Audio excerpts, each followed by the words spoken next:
Good morning, good afternoon to everyone that's joining us on the Security Middle East magazine webinar. I am very excited to be joined by two speakers today, and we'll be exploring some of the transformative potential of smart surveillance systems and video analytics, especially in the educational setting. I've had the pleasure of working with Issam Shabani a couple of times before. Who's the Director of Pre-Sales and Business Development at MVP Tech, a Convergint company.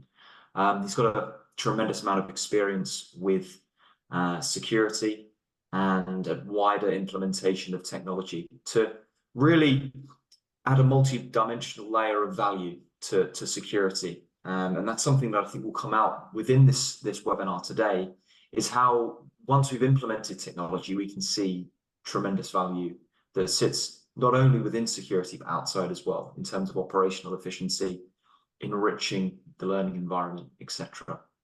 And joining myself and Issam is Niels Zera, who is the Head of Product Management at BOSCH Middle East. Again, tremendous amount of experience in the field. And of course, we'll be adding the BOSCH dynamic, the BOSCH perspective to some of the major challenges here. Of course, both organizations working together very, very closely to tackle this specific challenge that we're seeing globally through the lens of the Middle Eastern organizations. Of course, my name is Daniel Norman. I'll be the chairperson for the session today. What I'll be doing throughout is we'll be running a variety of polls. So at the end of each section, we'll be stopping and pausing for around 30 seconds or so, and we'll be trying to make this session as interactive as possible. So we'll be asking questions to the audience, gathering your feedback, and then we'll be exploring some of the major findings throughout. Of course, if anyone has any questions, please add them to the question panel, and we will endeavor to get to them towards the end of the session. But look, without further ado, I'd love to hand over to Issam and Niels to walk you through the session today. Over to you, gentlemen. Thanks, Daniel. Thanks, Daniel. Thanks, Niels, for joining me on this. We surely look forward to it, and we hope to bring some value today to the audience attending. I think the first topic that was discussed previous to the webinar is the rise of smart surveillance in education systems. And when we discuss subjects like this, we always like to give it a certain framework. Before 2010, the adoption rate was lower than 30% in the region of surveillance systems. This meant that less than 30% of educational facilities had any sort of surveillance implemented. Today, the adoption rate is north of 90%, which is massive. In reality, this presents a big opportunity for whoever wants to capitalize on those systems. To add to that, there has been a change in the way these systems are designed and built. And with the emergence of IT becoming the infrastructure for security systems, this massively impacted the way we design these systems and the way we put them together and the way we implement them. The technology in itself posed an opportunity. Of course, the rise of open platform solutions, another great opportunity in the evolution of these systems. Regulation is another factor that played a massive role. And there's a couple of things that actually impacted this massively. One is the growth in the size of these establishments. We're talking about massive sizes of faculty and staff, an increase of number of visitors. And then the third factor that had a massive impact is the funding for these facilities. Big funding coming from government, quasi-government organizations, again impacting these organizations and making them way bigger. one additional component was the rise of geopolitical challenges, and these universities and in some cases schools, they provide a very good foundation for a lot of the geopolitical turmoil that starts in many cases from them or makes them a target in many cases. This again meant that with the type of systems that we have in place, we can address such threats. Two last points. I think the presence of data centers within these facilities, which is considered as a critical asset, has a massive impact on the way we again design the systems required for these things. And then the presence of other critical assets that could be your laboratories, your libraries, and different functions that happen within the walls of these organizations. Today, final statement that the systems we have seen in some of these universities and educational facilities is equivalent to what we see in an airport or utilities facility, where it's considered a critical infrastructure establishment and requires some additional attention. How do we deal with these different threats or these different challenges?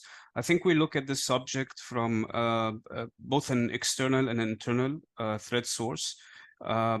And again, we're looking to protect people and assets. So we are thinking about students, about staff, about visitors. How do we secure them? And again, we're just going to approach this from a surveillance perspective, not necessarily overarching security systems, but specifically from a surveillance perspective. There's a factor that plays in, which is the perimeter protection. So we try to understand how these facilities are built from a concentric perspective from the outside in. This means that we need to understand very deeply the structure, the buildings, the facilities, the roads, parkings, entry exits, emergency routes. Most of the facilities, they have sports complexes within them, sports venues, religious buildings in some other cases. So we address all of these particular things, and we try to monitor the key entrances, the key exits, the main access points, the choke points. We also work on detecting various various threats that might be posed within these facilities. It could be fire, it could be vandalism, could be smoke, fight breakouts, slip and fall, flooding in some cases. So we try to work on covering all of these things, and the purpose is to deal with any perpetrators, intruders, or even wanted personnel that are looking to vandalize these facilities or reach certain individuals within those facilities. Another element is tracking visitors. So Niels will talk about this as well later, but there's a lot of features within these video analytics applications that allows us to actively track individuals within these facilities. We also look at securing very important assets within the facilities, and many of these universities, they hold chemical substances, combustible substances, confidential documents, or even they might harbor some VIPs that might be considered as targets that are sitting or teaching within these facilities.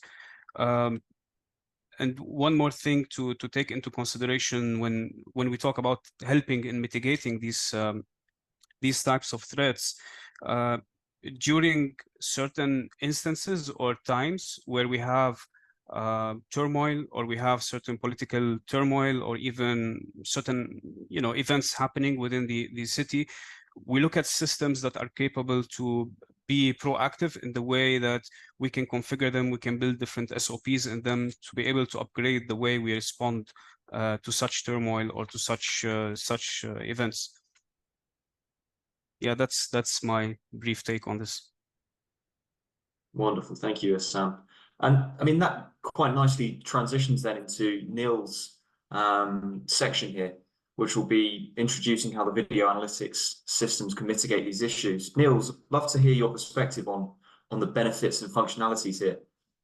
Great, thanks a lot, and also good morning from my end. So How we see it from a camera manufacturer perspective is basically in the past, video security cameras have mainly been used for capturing the scene. So basically, if something happened, then afterwards somebody looked through the footage and took a look, okay, what actually happened. So for example, there was a fight and somebody searched through the video, and by that basically tried to find some evidence and so on.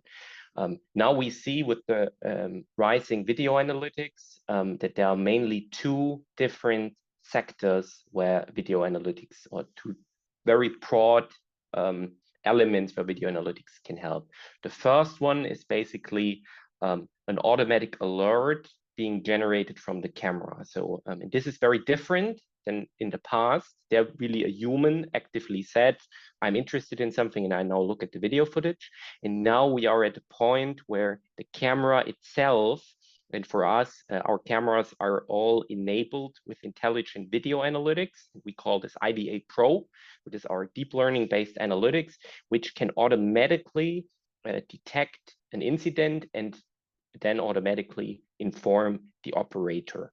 So example of that would be, and we are also specifically looking with, for example, from the United States. I will also talk to that later. We, for example, have the ability to automatically detect if somebody has a weapon, some kind of rifle. It could also be that there is a person loitering on the school ground, or maybe a vehicle blocking the fire rescue path.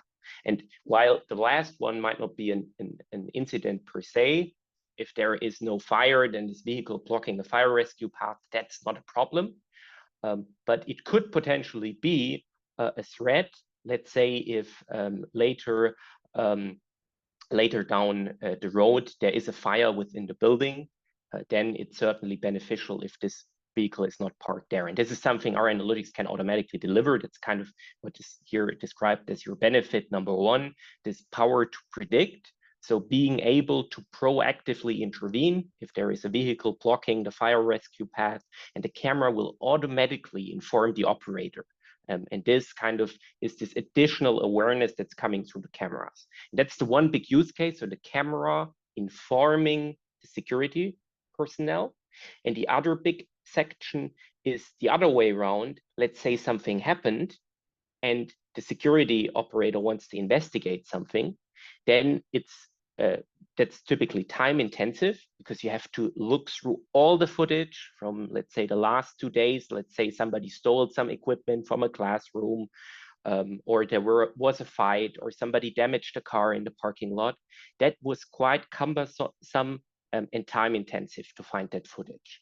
And also here, video analytics can help. Because, for example, our cameras automatically annotate the footage in real time. So we do not only provide a video stream, but also a metadata stream. And then we allow the operator to quickly retrieve the right footage. I will also speak to that later in more detail, but this means basically the operator is able to search through his footage more efficiently. So say, I want to find within the last 2 hours the blue car that entered the parking lot. And by that, he can tremendously save time in this investigation incidents. And by that, this overall, this use case number one, automatic alerting, and two, saving time. We do not only kind of provide more proactive safety, but also more efficiency in the education space. Yeah, this was basically the main points for this slide. I think we have the first poll coming up right now. So to everyone in the audience, we're very much interested in also your opinion. And you should see that coming up, I guess, somewhere on the screen. Wonderful. Thank you, Niels. Yeah, as you were saying, I think if anyone on the line can just kindly click on one of the drop-down options from question number 1, we'll give you about 20 more seconds to answer. And once we've gathered the findings, we'll be able to pass that back to you. So give it another 10 more seconds, and then I believe we'll be able to move on. Wonderful. Okay.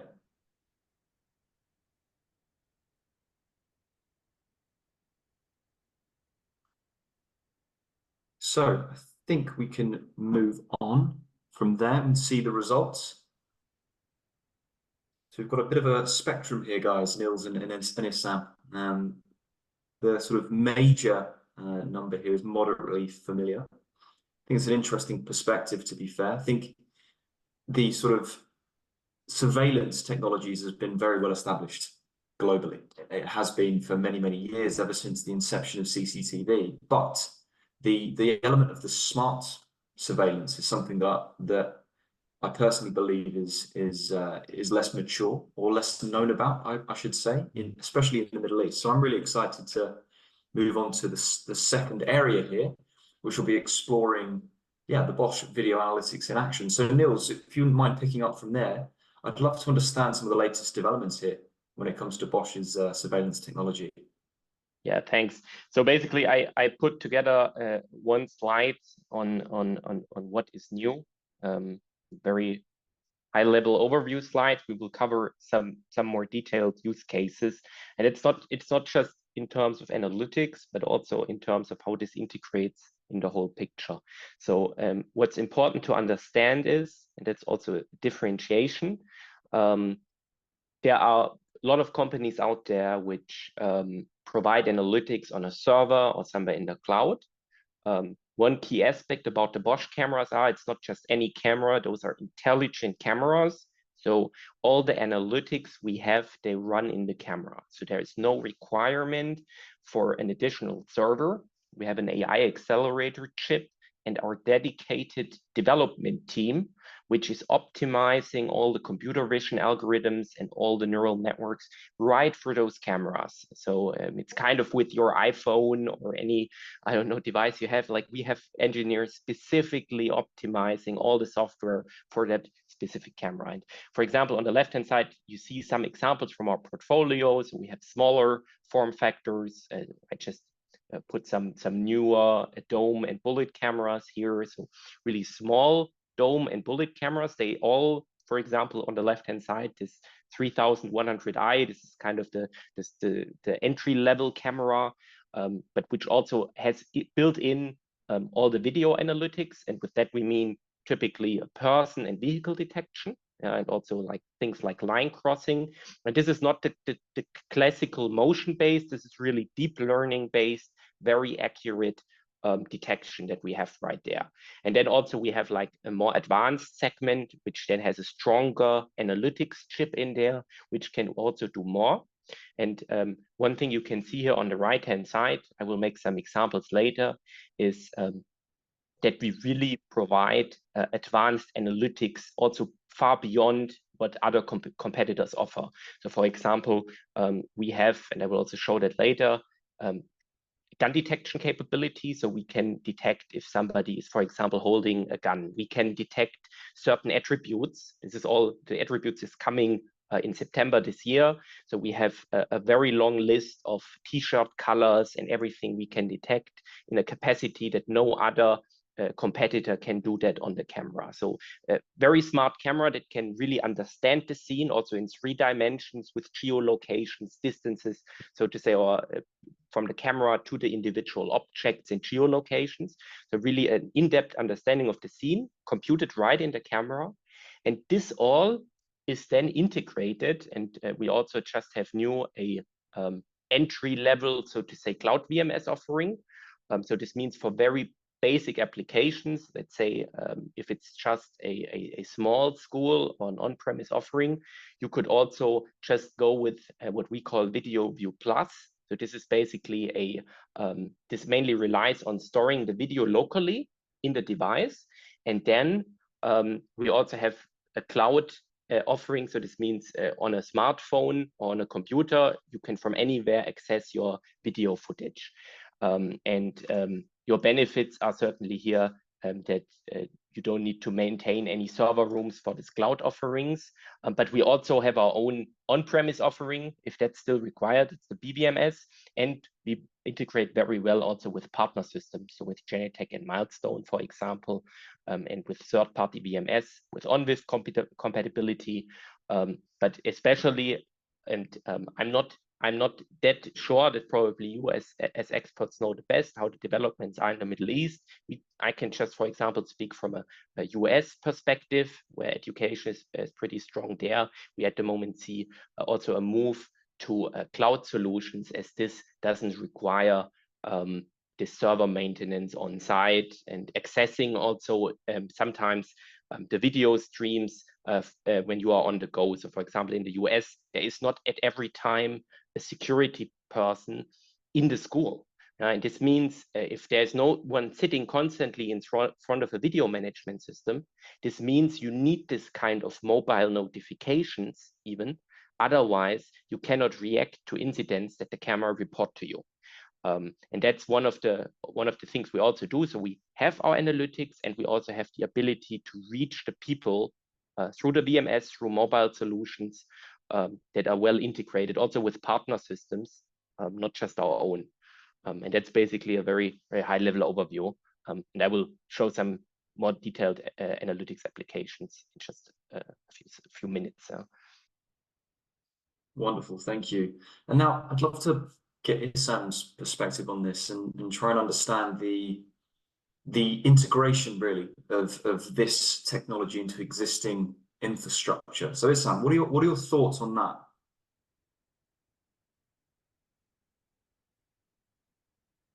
Thanks, Daniel. Yeah, well, the question has always been that many of these facilities, they do have existing systems in place, and they have paid a certain investment on them.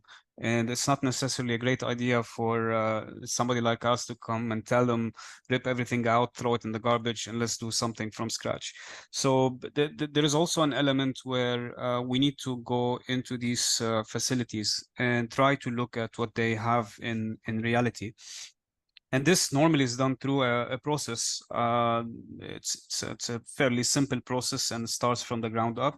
So we do detailed security assessment surveys, which includes understanding the site, the buildings, and looking into the documentation. There, in many cases, there is available documentation that explains about these systems or explains about how the integrations was happening, if any. We also look at drawings and as-builts, and then we take notes, we take measurements about every single detail within these facilities for roads, buildings, and public areas.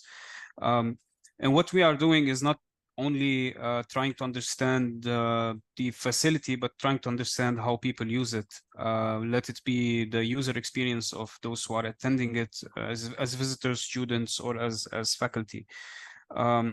And then we inspect, of course, the legal and operational requirements, if any, and we check if the facility is in compliance or not in compliance to these legal requirements. And then we try to understand from an IT perspective, do they have standards? What level are these standards at? Do they have a separate infrastructure dedicated for security, or they are sharing it across different applications? So we look at this in fairly in details, and then we try to understand how whoever is doing the maintenance is actually maintaining those sites. And after we do all of this, of course, there's a lot of engineering that goes behind this to try to basically develop something that works for them. In many cases, you end up using some of the existing cameras if they are within the compliance range. If they are open platform, you end up importing some of those devices. In many cases, you end up using the infrastructure that they have. They might have certain active network that's acceptable. In many cases, even the passive network or the simple cables are outdated and they require upgrading. So we try as much as possible to inherit from previous legacy systems whatever is usable. But then again, to be able to bring the system from an old or a passive state into a new modern, usable and actionable system, that's where our role comes in. So yes, we do look at existing infrastructures, but at the end of the day, when we design these things, we have the future in mind. We have the interoperability of these systems together in mind. We have the open platform in mind. So yeah, it's sort of a journey. and we try not to write off anything off the bat, but do our job from an engineering perspective to see if there is something usable or not. Okay, thank you, Assam. And I mean, point number 2 on screen here, be very, very interested in exploring this. I know we've run a number of webinars in the past where the security function and the security technologies are having to demonstrate a return on investment. So adding another layer of value that goes above and beyond just security. So I'm really interested in getting your perspectives on how you can use the video analytics to add more value above and beyond security. Sure. For me or Niels to go for this? That's for you, Assam. Yeah, sure. So as you said, Daniel, we've done webinars about only this particular subject, and the limits are really beyond what we could have imagined a few years ago. When we are working with these systems, we're gathering a lot of data from them, and we are hoping or pre-assuming that these systems or these security systems and access control systems are integrated to a certain extent. They are generating the analytics data similar to what Niels was describing in very much detail. They're doing a lot of analytics on the camera. They're pushing this metadata back to a central location. You're getting a nice layout of everything that's happening. So you have a deep understanding now of the people, what the different attributes about the people. You're understanding their movements. Same applicable for vehicles and cars. You understand all of this with respect to time and the place and location. Once you have all of this data accumulated, then you can start reading into different patterns of it. So it could be in a certain education establishment that today the intrusion zoning is done in a very specific way to suit day-to-day operations. And tomorrow the president is visiting the facility. So what do? You clearly have to have a plan in place to trigger different zoning for your security system to accommodate a rush of VIPs, to accommodate a critical environment or a high security, high threat level. So these are the kind of things we work with. And beyond the security itself, when you are collecting all of this data, you can start feeding this information to different departments within the university. Even if your marketing is trying to understand how is the footfall happening in certain spaces of the university, you can give them this data in a very granular way and clean way.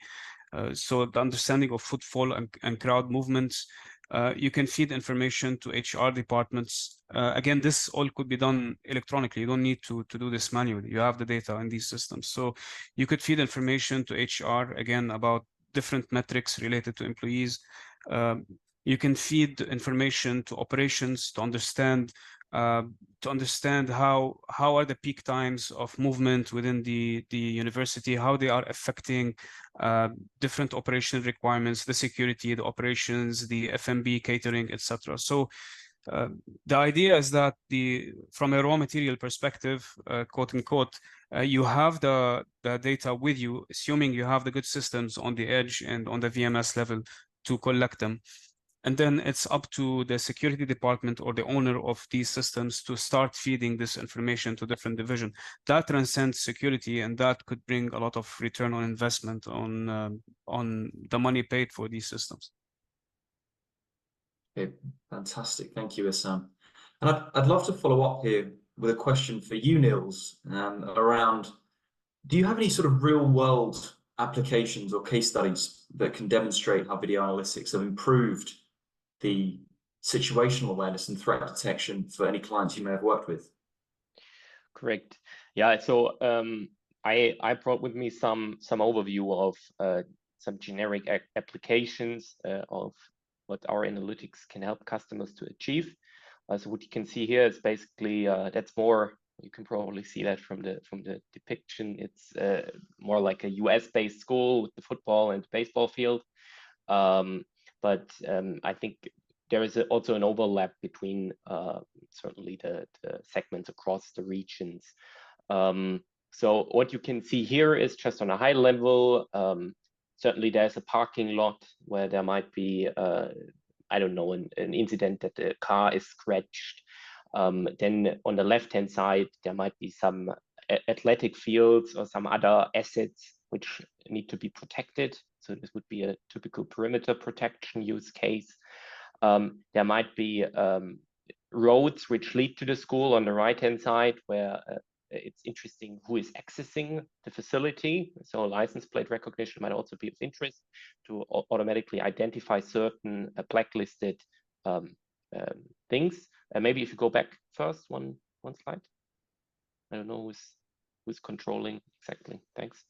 And then on the top right-hand corner, also things like occupancy detection, forensic search, so searching for an individual. And then for the entryway, and that's now on the next slide, something I will want to quickly touch on. One thing we have new, just to also show the capabilities. So we have a gun detection capability. So what you can see here, that's running on our camera. What we can do is basically with that kind of gun detection system, on the one hand side, we can visually detect if somebody has a weapon. So this means if there is a person which holds a weapon and you can visibly see it. So this will certainly not detect the weapon that is concealed, so within a backpack. But this we specifically also designed for US education, and 67% of all the school shootings, unfortunately, they start outside of the building. So this means in 67% of the cases, the shooter there in the schools is already walking with the visible weapon from outside to the inside. And for those cases, our camera provides the opportunity to already detect something like that. So our system is designed to detect this person at a very early instance. And at the same time, there is no need to stop any kind of crowd flow because this will just happen. You don't have this additional layer of metal detectors or something which might disturb somebody when he's walking in. We also see that, for example, in office spaces as something that's desired. And at the same time, we also have a capability to detect gunshots. So if a gunshot is discharged, we also have a separate technology there. It's a patented technology, SoundC. I could talk a lot about that, and with this whole package, visual gun detection and gunshot detection, this also received this year at the Consumer Electronics Show one of the Best of Innovation awards as this package, and we are also the only one who can provide this package. Then if you flip to the next slide, so that's, for example, for an entryway, I think here it's just shown how this would look like. So you can imagine if somebody is holding a weapon, and we also distinguish between a weapon that is held in the hand of a person and a weapon that is just in some way holstered. You could now ask, why is that? The reason for that is that we want to, by that, also distinguish between more an active threat and a more passive threat. For example, if, let's say, sometimes it's also not really a threat. Let's say a policeman is walking into a door, he has a holstered weapon. You don't want to have an alarm on that. But if somebody's really actively holding a rifle, then this might be something the security personnel is interested in. For the time being, we only offer this gun in hand detection as a capability from a visual standpoint. Then going to the next slide, we also have, I think I mentioned this earlier, this license plate recognition. So we are, this is coming, this is also on our cameras, it's new. We are launching that in September timeframe, so kind of Q3, Q4. There we have the ability to detect the different license plates also from the Middle East region. So I just listed a few countries here. So UAE, Saudi Arabia, and so on. And so we can detect and also read out the license plate and will provide this. And we talked about integration earlier. So we have it's in our BOSCH metadata, but we also have an ONVIF metadata stream, which is standardized across, so to say, it's a generic standard, also integrating into various video management systems. So for example, also in a Genetec or Milestone video management system, this information is integrated then. So on your system, no matter what you have, if you today have Milestone and tomorrow switch to Genetec, our license plate recognition will still work. Yeah. So we don't care that much about the head end because we integrate with this standardized metadata stream with all the various video management systems. And then this allows certainly to find license plates from the video management side. So for example, if there was an incident, you can search for a certain license plate and you don't need an additional server for that because all the computation is running right inside the camera. And alongside with that, we also have a make model recognition. So for example, we not only say that's a vehicle, we can also say that this is, for example, a Toyota, a Land Cruiser, or a certain other model that we detect. And we will also provide that in the metadata and also allow in the video management systems to search for that. So sometimes it might be that you don't see the license plate, but you know the person who stole something was driving a Toyota Land Cruiser, a white one, and then you can also search for that specific vehicle across multiple cameras. And then if you go to the last application, that's more an indoor application. So top left-hand corner, let's say as an example, somebody stole something in a classroom, in a school. Then it might be that somebody saw that there was a person with a red hoodie and a backpack leaving the school around the same time frame, or somebody might have seen the incident and reports that to the security personnel. And here the solution, like the old school solution would be, you would need to search across every camera in this time frame and kind of see, okay, where did this person go? When did this person come in? And now, because we have the ability, that you see with this avatar there, we have the ability to not only detect that there was a person, but we will also detect different attributes, such as hair length, glasses, the top type, and also color. So we, for example, know that this person has a red hoodie, this person has a backpack, and so on. So we have different attributes available. And this allows now the security operator, who is now investigating that case where somebody stole something from a classroom or from some room where confidential documents are in, to search for, and this is now in this green box, a person with a backpack and a red hoodie. So he can specify that person with backpack and red hoodie. This already narrows down the search results.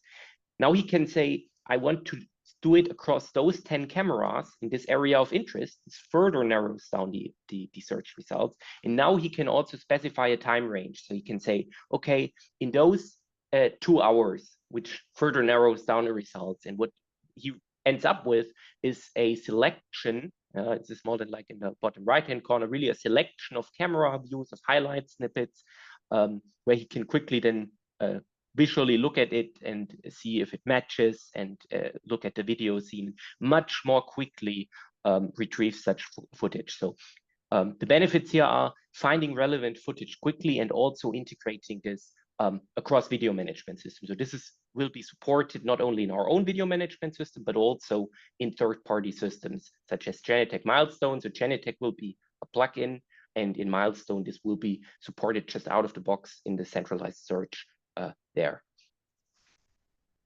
Yeah, and I think that's the application section. And back to you, Dan. Okay, wonderful. I believe we have another poll, actually, Niels, for this part of the topic. Correct. So again, everyone listening online, we'd love to gather your feedback for question number 2. So it's, in your opinion, what are the most valuable applications of video analytics in educational settings? And you can actually click on more than one of these questions here. So we'll give you about 15 more seconds. Please do, click on the answers that you think are most applicable, and then we'll pass back over to the team maybe understand some of the findings there. Okay, maybe 5 more seconds. Fantastic. Okay, wow. So a real blend here. I think that just really underpins the fact that there is a variety of needs really for the smart surveillance technologies, essentially spreading from enhanced threat detection all the way through to more sort of operational sort of use cases there with monitoring crowd flows and behavior. Now, look, there's a few questions actually, guys, Niels and Issam, that have come through from the audience that are more applicable to these topic areas. One of the questions from one of the audience members is this technology underpinned by a portal that can be logged into? Is it easy to use? Would you, Issam or Niels, whichever one of you thinks is better positioned to answer that? What does the portal look like? How simple is it to use? So I can maybe speak from our camera perspective. So basically there are 2 parts of it. One is the configuration aspect.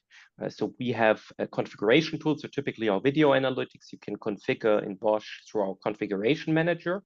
So this is basically a user interface where you can set up the different analytics you want to have. So for example, you want to say, I want to have an alert if in this area there is a vehicle.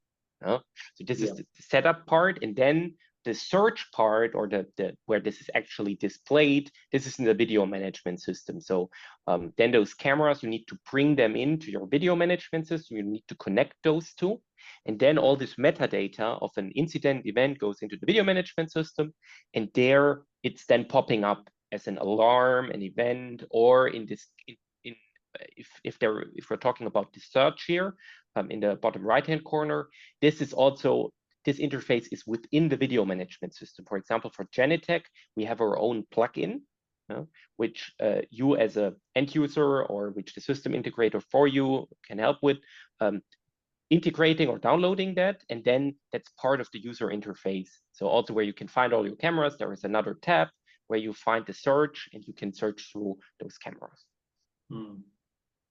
Wonderful. And there's a couple more questions I'd like to explore. I think mainly through the lens of prevention of attacks and scenarios manifesting. So we're very familiar with the fact that the cameras and surveillance can detect, but I think prevention is sort of the gold standard. It's the mission really for the security teams to stop armed individuals getting in and actually performing any kind of attack. So some of the questions here are asking around, is there a capability within the technology to detect reconnaissance missions or begin profiling individuals that may cause issues, even potentially profiling individuals with concealed weapons? Is that something that this technology can do?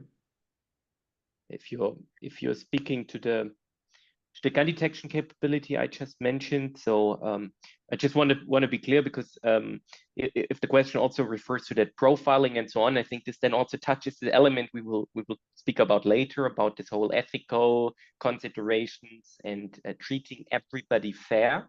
So I just want to be clear at this point that there is no initial assumption in our model about any bias.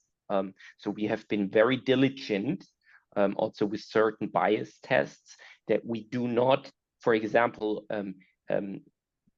automatically infer any risk classifications, that we maybe say, oh, this is a man, therefore the probability that he might be dangerous is higher. No, there is no bias, no matter gender, skin color, age, or whatsoever. So it's something of the system design. So automatically nothing is, so everybody is treated in the same way. So it's a person, and the system just looks for a weapon. But this is really important here, and we've been very careful in designing the system. And then towards, in general, the prevention aspect that has been mentioned, we are certainly detecting. We can also integrate our system with other systems, or that can be done through the integrator. So for example, access control systems, that for example, upon an event, when somebody with a weapon is detected, this could issue an automatic lockdown of a certain facility, that, for example, doors are locked as soon as something is detected. And this might also go to a capacity that, for example, the camera says, I see a gun or somebody with a gun, and then it automatically issues a lockdown of that door. And at the same time, the operator is informed and he unlocks the door if he confirms that there is no threat. So there could be certain mechanisms with integrations to other systems. And that's kind of, I think, also where then from an integrator standpoint, this element comes in. Now bringing certain systems together, this allows then for this holistic solution. If I may, just to add to Neil's point, if a weapon is concealed and the camera does not see it, you cannot detect it through these applications. This is simply outside the scope of the capability of the computer vision software, which is basically a tool which is used to do the analytics on these cameras. So there are solutions for things like this, but they sit outside the scope, maybe more towards the metal detectors and weapons detectors that are doing scans using certain radio waves or microwaves or other things. Fair enough. Thank you. Now, I'm quite conscious of time, gents, so I think we'll probably move on to the next topic, which is exploring innovations and ethical considerations in surveillance, which may answer some of the questions that we're seeing coming through from some of the audience members. So, Issam, I'd love to pass over to yourself and potentially walk through some of the upcoming trends and innovations in the field of smart surveillance and video analytics. And then, we'll pass over to Niels to explore some of the ethical standards when it comes to privacy when implementing the surveillance systems as well. Yeah. Again, thanks, Daniel. I'm a bit conscious of time, so I will not take much of people's time. But from an ethical perspective, we're talking about educational facilities, and you are collecting a lot of information and data about the biometrics and the behavior and metadata and attributes of these people. I have to say, from a perspective of regulation, though I know GDPR is not applicable all over, but still it had a major influence on how we are dealing with all of this information. In a sense, when we talk about education, we're using this information not tied to the biometrics of the person that is being there. It's being kept as metadata, and then we go and use it to improve certain things in security and operations. So I think from an innovation perspective, I want to touch on the point of integration. It's very important that we get these different systems integrated together. The analytics on the edge, the video management system, the access control system, and the operation systems, and maybe building management, environmental sensors, etc. When you have all of these things working together, you can make your investigations much more efficient. You can have your alerts much faster and live. And this means that you can correct mistakes very quickly. You can save somebody's life because you got an alert quick enough to take action on it. This also, on another level, we have a lot of intelligence on the edge. There's a lot of innovation going into that particular innovation on the edge, what you can do on the camera, because again, by doing that, more intelligence on the camera means less strain on your network, less strain on your server, less strain on your processing, and much more efficient detection. I think the direction is to take more preventative approach to security and operations.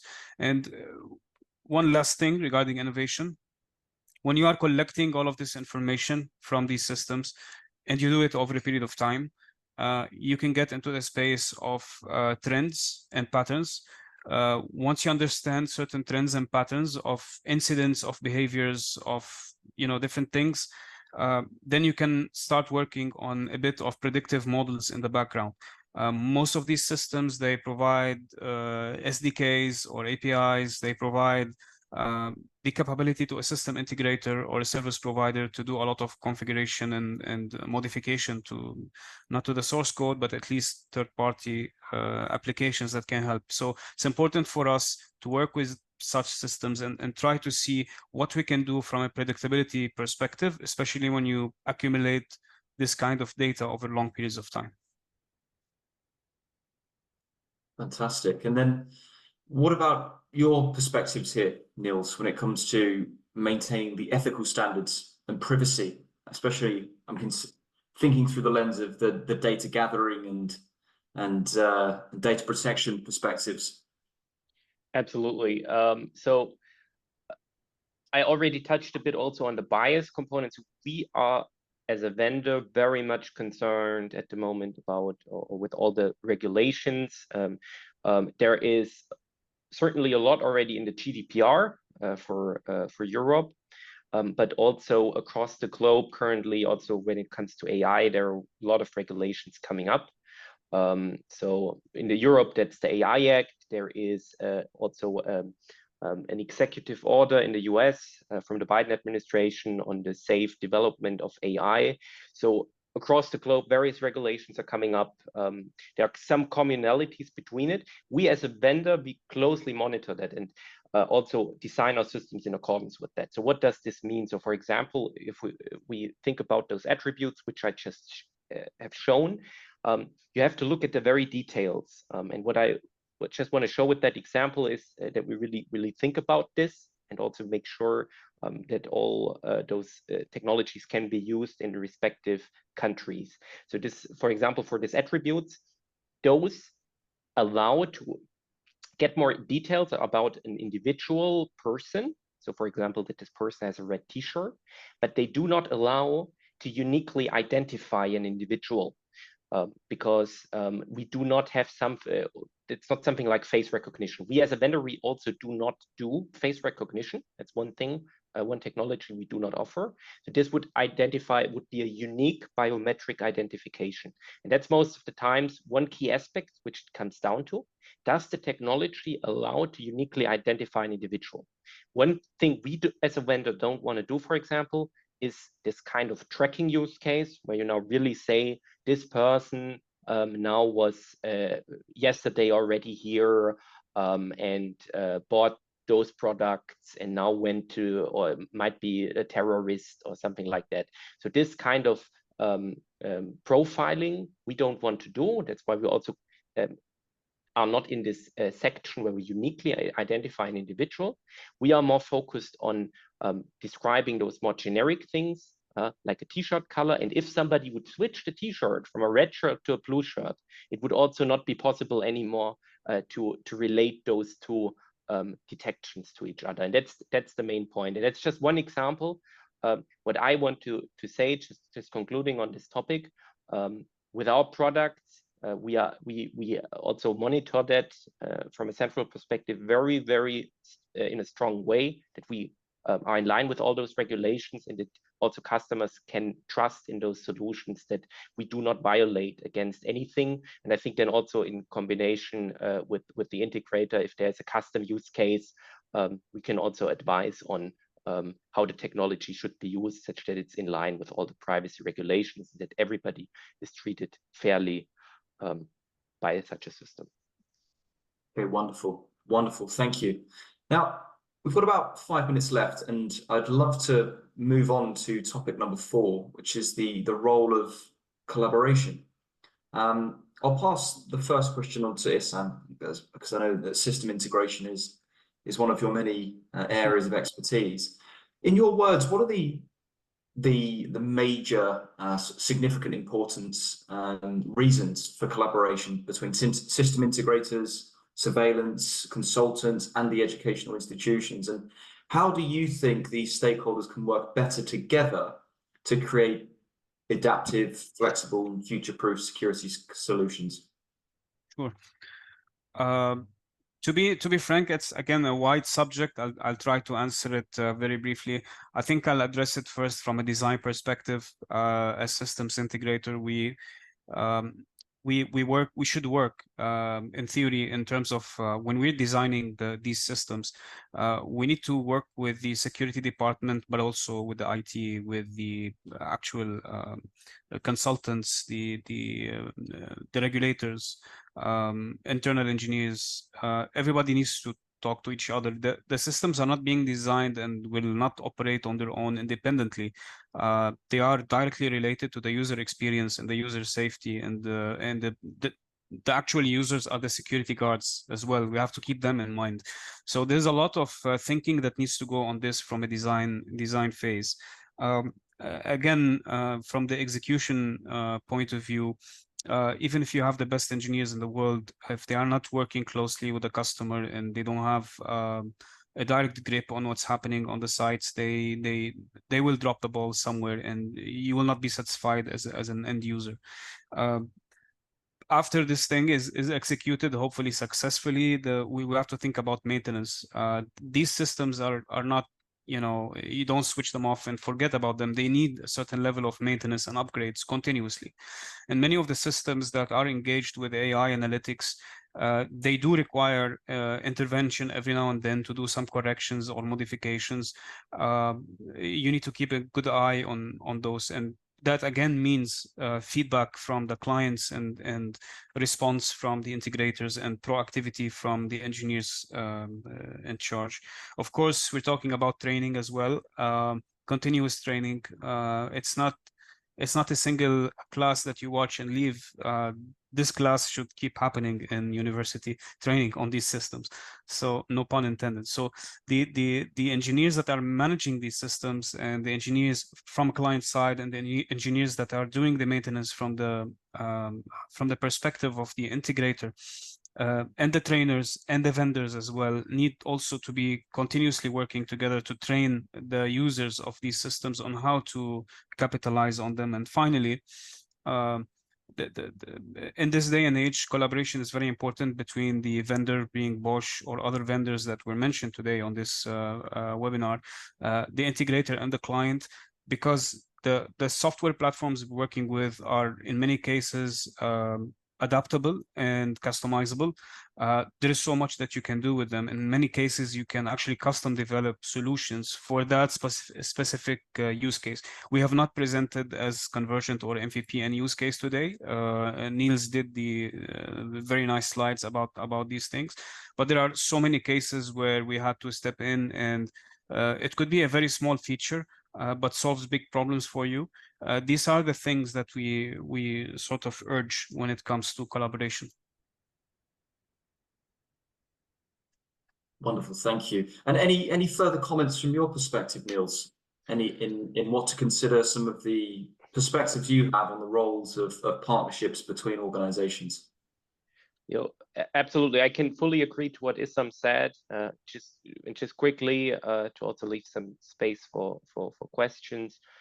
In the end, I think also from a vendor and system integrator perspective, so for example, Bosch and Convergint, I think it's really important that also the right integrator is chosen, because really the product itself, the camera, for example, just delivers this detection capability, and just with the integration into the right system, the full power is then obtained. So for example, if we think about this gun detection case, if that's not integrated with a access control system, it has a much lower value, and the power most of the times is really by integrating those advanced analytics together with the right systems, having the cameras correctly positioned in the facility, and so on. And then also the other aspect from collaboration is we also do heavily collaborate with open VMS players. So our cameras are really future-proof.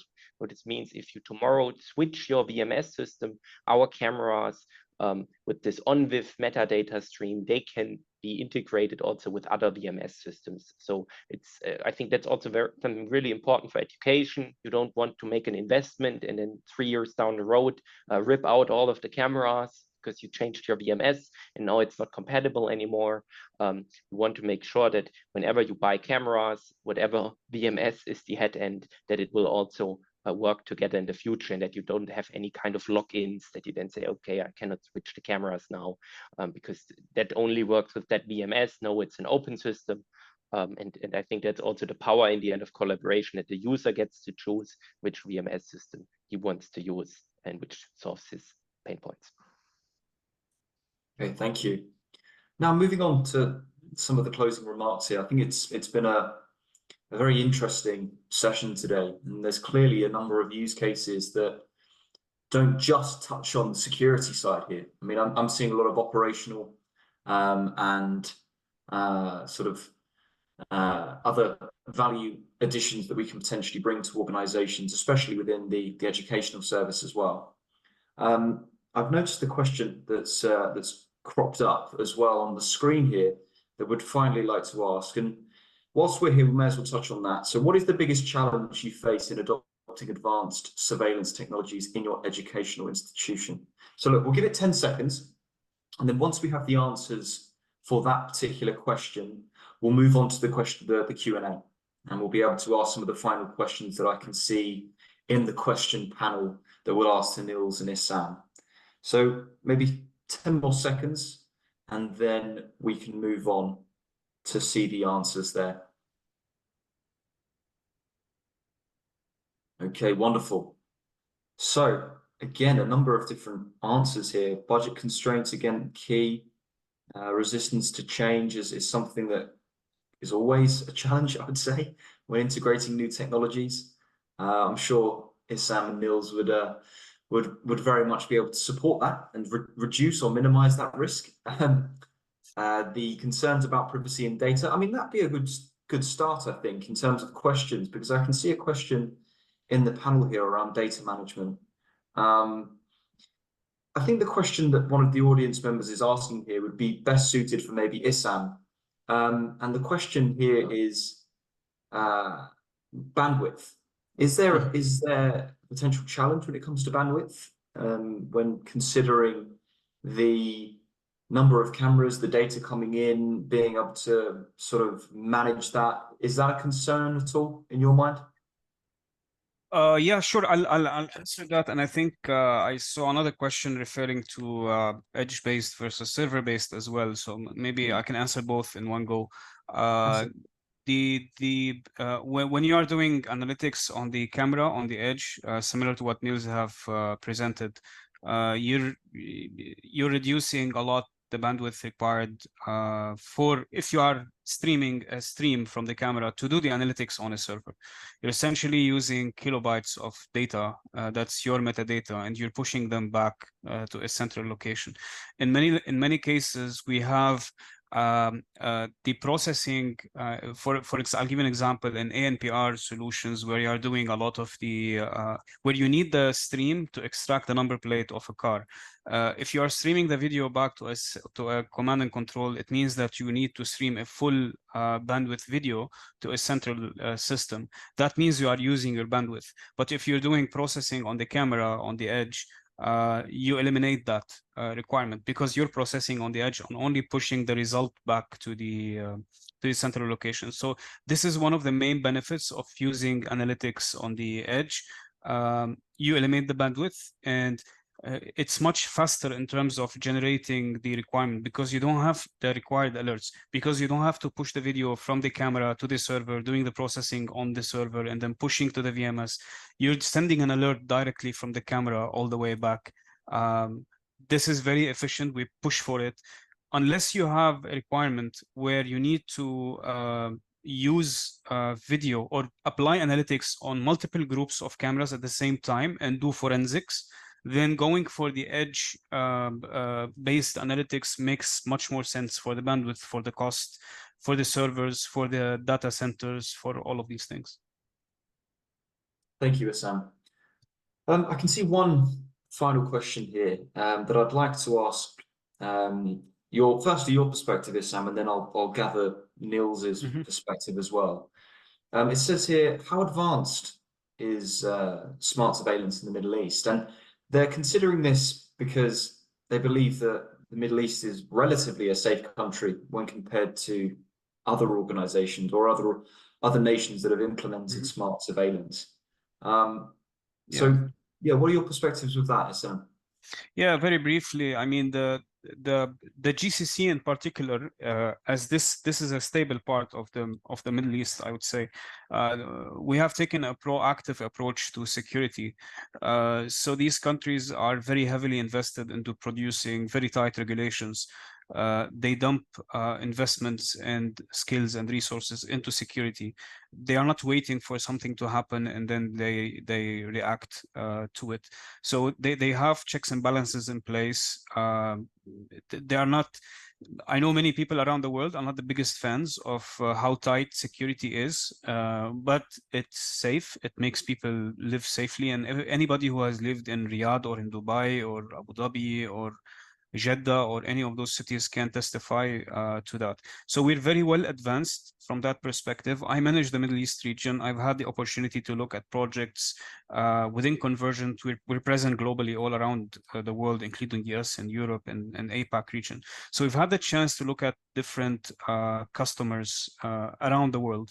And yes, that is correct. We are some of the most advanced, I would say, globally. When it comes to how much we are invested in building these security infrastructures. We are maybe lagging behind on the volumes, but we're getting there because of the region's growth. But yeah, we sit very high, I think, on the advancement sector. That's why you see the likes of BOSCH or of Genetec or of Milestone or any of those big top-tier manufacturers globally. They have their HQs, some of their HQs sitting in the region, and they have executed some of the largest systems globally as well. No, I agree. I think I cover all of Europe, Middle East, and Africa with my role at the Information Security Forum, and we certainly see that the Middle East prioritizes security, and that has a direct impact on the level of safety when it comes to individuals, education, all of the other areas that need to be secured. So it's because of that prioritization that the statistics are low, but that shouldn't mean that organizations shouldn't prioritize security moving forward. Absolutely. So I think it also goes down there to the value add. You know, it's not just security that can be benefited by this. But sorry, Sam, do you have any further comments there? No. I fully agree with you, and I think the proactivity in security is seen in other domains as well. Digital systems and even bureaucracies, the minimal bureaucracies in some cases, it all makes everything faster and better. And I think this is one of the. I live in Dubai for 15 years now, been on and off most of my life in this place. So yeah, I've seen this proactive mindset play to the favor of the population. You do lose some privacy in the process, but I think it's a small price to pay for seeing, your family and friends be safe in the cities, in the GCC in particular. Wonderful. Now, one final question, and I'll ask this to you, Niels. It says here, how important is the human element and interaction with these products, and what level of education is required to use them?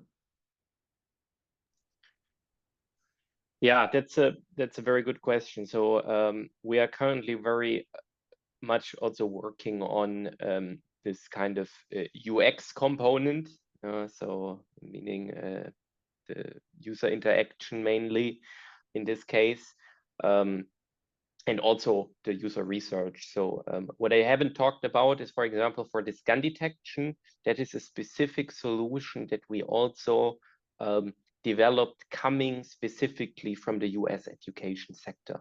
And how you can imagine that product being developed is really, we had 2 different rounds, so big sessions where we traveled through the US, visited different school districts, and really found out which people are in those facilities, how are they receiving alerts on site? Are they sitting 24/7 in front of the monitor? No, they're not. How do they want to interact if a certain event happens with the system? What kind of choices do they want to make? Is it clear to them how we present the alerts and so on? So we really did a whole research activity upfront, and did 2 cycles of this, also some in last year, where we also showed mock-ups of user interfaces, how they looked like, how is it clear to the user, which colors to use in the interface, and so on. And for example, for this gun detection in particular, we really work closely with the end customer segment. That's also what we are going forward, very much concerned about, that we make sure that the solutions we develop are intuitive to use and also more easy to set up. However, I have to say there's one caveat. In general, for solutions, most of the time, since we are in a professional industry, so this is not the B2C segment, more like B2B segment. So in the end, our cameras go through an integrator to the end user. And most of the time, the integrator is much more knowledgeable. And he also knows all the advanced settings in a configuration manager. So that's why also the product itself today, when it comes about setting up the cameras, the right security settings, that is not as simple that, for example, an end user could configure such a camera, because in the end, there is an expert, the integrator, which is making all those settings. And I think that's then also where the expertise of Convergint comes in. But when it comes about using the products, then in the end, in the video management system, that's where this intuitive component comes in, because we are also very much aware that the person who is sitting in front of the VMS, that might not always be somebody who is had a long training. Even in the contrary is the case, most of the times those are not people who are well trained, and it needs to be intuitive for them to use such systems. Wonderful, thank you, Niels. Now, I'm conscious we've run slightly over time here, but I think we've delved into a number of different areas within this webinar. So with that in mind, I'd just like to thank you both, Niels and Issam, for your time and for your presentation today. And I'd also like to thank the audience for participating in both the polls, watching, and being involved in the entire session today.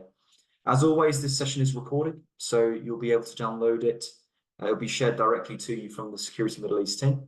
But of course, explore both the BOSCH and Convergint webinar websites, should I say, and feel free to get in contact with Issam and Niels offline if you have any additional questions. So Issam, Niels, thank you very much for your time. I'll see you both very soon.